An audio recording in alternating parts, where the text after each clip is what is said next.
ለዛሬው የምንማማርበት የትምህርታችን ርዕስ የሆነውን ስለ ምስጢረ ሥላሴ ከአምስቱ አዕማደ ምስጢራት መካከል አንዱ ስለሆነው ነው ለመማር የምንሞክረው። ወደ ምስጢረ ሥላሴ ገብተን ከማየታችን በፊት አስቀድመን ሁለት ነገሮችን ማወቅ አለብን። አንደኛው የክርስትና አስተምህሮ ምን አይነት ትምህርት እንደሆነ ማወቅ አለብን። ሁለተኛው ደግሞ አምስቱ አዕማደ ምስጢራት አዕማድ፣ ምስጢር፣ አምስት የሚሉት ነገሮች ቤተክርስቲያናችን ውስጥ ያላቸውን ደግሞ ትርጉም ፍቺ አይተን ነው ከዛ ወደ ምስጢረ ሥላሴ የምንገባው። እኒህ ሁለት ነገሮች ስለምንማረው ትምህርት ብቻ ሳይሆን ወደፊትም ስለምንቆይበት ስለ ቤተክርስቲያን ትምህርት በር ከፋች የሆኑና እንዴት ጉዳዮቹን መረዳት እንዳለብን የቤተክርስቲያንን ትምህርትም አመላካች ስለሆኑ ነው።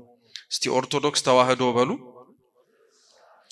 የምናምንበት እምነት የሚጠራ